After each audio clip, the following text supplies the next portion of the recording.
Hare Krishna. Chapter 34. Vidyādhara liberated and the demon Śaṅkhacūḍa killed. Once upon a time... Can I begin? Okay. Once upon a time, the cowherd men of Vrindavan, headed by Nanda Maharaj, decided to go to Vrindavan to observe Shivaratri ceremony. The Rasa Leela was performed during the autumn, and after that, the next big ceremony is Holi, or the Dalayatra ceremony. Between the Dalayatra ceremony and the Rasa Leela ceremony, there is an important ceremony called Shivaratri, which is especially observed by the Shaivites, or the devotees of Lord Shiva. Sometimes, the Vaishnavas also observe this ceremony because they accept Lord Shiva as the foremost Vaishnava. But the function of Shivaratri is not observed regularly by the bhaktas, or devotees of Krishna. Under the circumstances, Srimad Bhagavatam states that Nanda Maharaj and the other cowherd men once upon a time desired. This means that they were not regularly observing the Shivaratri function, but that once upon a time they wanted to go to Vrindavan out of curiosity. Vrindavan is somewhere in Gujarat province, and it is said to be situated on the river Saraswati. Yet we do not find any Saraswati river in Gujarat province, although there is a river named Savarmati. In India, all the big places of pilgrimage are situated on nice rivers, like the Ganges, Yamuna, Saraswati, Narmada, Godavari, and Kaveri. Vrindavan was situated on the bank of Saraswati, and Nanda Maharaj and all the other cowherd men went there. They very devotedly began to worship the deity of Lord Shiva and Ambika. It is the general practice that wherever there is a temple of Lord Shiva, there must be another temple of Ambika or Durga, because Ambika is the wife of Lord Shiva and is the most exalted of chaste women. She doesn't live outside the association of her husband. After reaching Vrindavan, the cowherd men of Vrindavan first bathed themselves in the river Saraswati. If one goes to any place of pilgrimage, his first duty is to take a bath and sometimes to shave his head. That is the first business. After taking a bath, they worship the deities and then distributed charity in the holy places. According to the Vedic system, charity is given to the Brahmanas. It is stated in the Vedic Shastras that only the Brahmanas and sannyasis can accept charity. The cowherd men from Vrindavan gave the Brahmanas cows decorated with golden ornaments and beautiful garlands.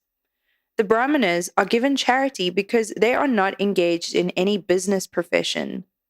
They are supposed to be engaged in Brahminical occupations, as described in the Bhagavad Gita. Namely, they must be very learned and must perform austerity and penances.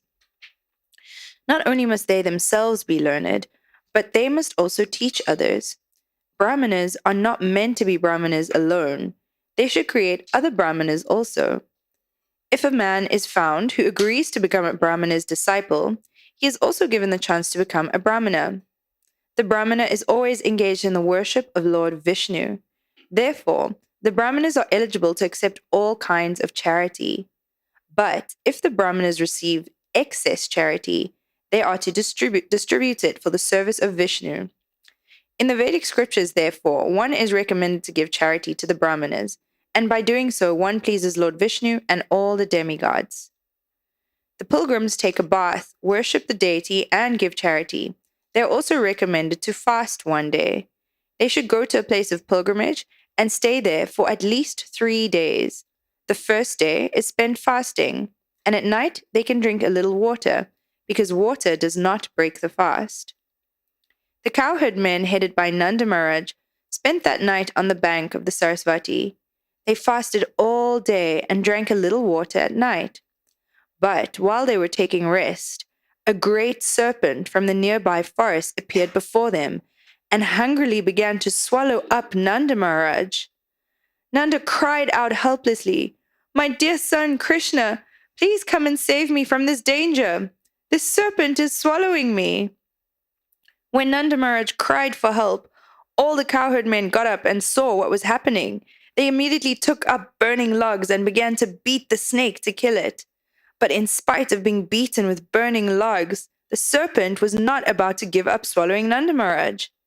At that time, Krishna appeared on the scene and touched the serpent with his lotus feet. Immediately upon being touched by the lotus feet of Krishna, the serpent shed its reptilian body and appeared as a very beautiful demigod named Vidyādhara. His bodily features were so beautiful that he appeared to be worshipable. There was a luster and effulgence emanating from his body, and he was garlanded with a gold necklace. He offered obeisances to Lord Krishna and stood before him with great humility. Krishna then asked the demigod, "You appear to be a very nice demigod, and to be favored by the goddess of fortune. How is it that you performed such abominable activities that got you the body of a serpent?" The demigod then began to narrate the story of his previous life. "My dear Lord," he said, "in my previous life, I was named Vidyādhara and was known all over the world for my beauty. Because I was a celebrated personality, I used to travel all over in my airplane. While traveling, I saw a great sage named Angira. He was very ugly, and because I was very proud of my beauty, I laughed at him.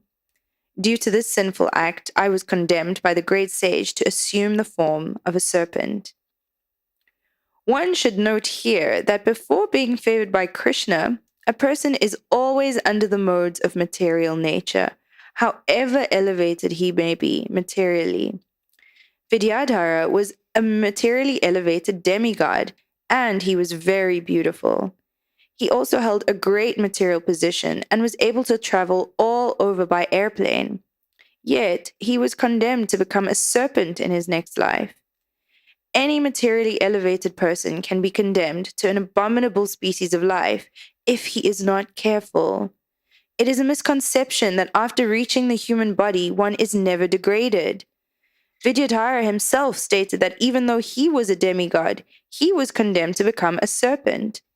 But because he was touched by the lotus feet of Krishna, he immediately came to Krishna consciousness.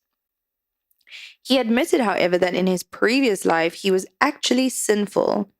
A Krishna-conscious person knows that he is always the servant of Krishna. He is most insignificant, and whatever good he does is by the grace of Krishna and the spiritual master. The demigod Vidyādhara continued to speak to Sri Krishna. "Because I was very proud of the exquisite beauty of my body," he said, "I derided the ugly features of the great sage Angira. He cursed me for my sin, and I became a snake. Now I consider that this curse by the sage was not at all a curse. It was a great benediction for me. Had he not cursed me, I would not have assumed the body of a serpent and would not have been kicked by your lotus feet, and thus freed from all material contamination. In material existence, 4 things are very valuable: to be born in a decent family, to be very rich, to be very learned, and to be very beautiful. These are considered to be material assets. Unfortunately, without Krishna consciousness, these material assets sometimes become sources of sin and degradation. Despite Vidyādhara's being a demigod and having a beautiful body, he was condemned to the body of a snake due to pride. Therefore, from this incident, we can learn that those who are too proud of their material assets or who are inimical toward others are degraded to the bodies of snakes. A snake is considered to be the most cruel and envious living entity, but those who are human beings are envious of others are considered to be even more vicious than snakes. The snake can be charmed or controlled by mantras and herbs, but a person who is envious cannot be controlled by anyone. My dear Lord, Vidyādhara continued, now, since I think I've become freed from all kinds of sinful activities, I'm asking your permission to return to my abode, the heavenly planets. This request indicates that persons who are attached to fruitive activities, desiring promotion to the comforts of higher planetary systems, cannot achieve their ultimate goal of life without the sanction of the Supreme Personality of Godhead. It is also stated in the Bhagavad Gita that the less intelligent want to achieve material benefits and therefore worship different kinds of demigods, but that they actually get the benedictions from the demigods through the permission of Lord Vishnu or Krishna. Demigods have no power to bestow material profit. Even if one is attached to material benedictions, he should worship Krishna, the Supreme Personality of Godhead, and ask him. Krishna is completely able to give even material benedictions. There is a difference, however, between asking material benedictions from the demigods and asking them from Krishna. Dhruva Maharaj worshipped the Supreme Personality of Godhead for a material benediction. But when he actually achieved the favor of the Supreme Lord and saw him, he was so satisfied that he refused to accept any material benediction. The intelligent person does not worship the demigods or ask favors from them. He directly becomes Krishna conscious, and if he has any desire for material benefit, he asks Krishna, not the demigods. Vidyādhara, awaiting Krishna's permission to return to the heavenly planets, said, "Now, because I've been touched by your lotus feet, I'm relieved of all kinds of material pangs. You are the most powerful of all mystics. You are the original Supreme Personality of Godhead. You're the master of all devotees. You are the proprietor of all planetary systems. And therefore I'm asking your permission. You may accept me as a fully surrendered unto you.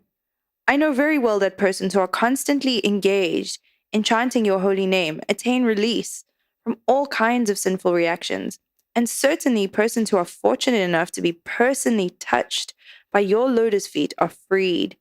Therefore, I am sure that I am now relieved of the curse of the Brahmanas simply by seeing you and being touched by your lotus feet."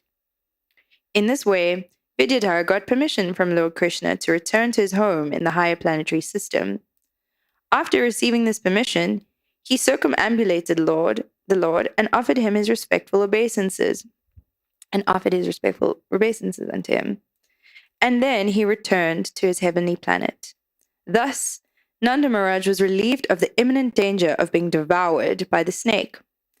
The cowherd men who had come to execute the ritualistic function of worshipping Lord Shiva and Ambika finished their business and prepared to return to Vrindavan. While returning, they recalled the wonderful activities of Krishna.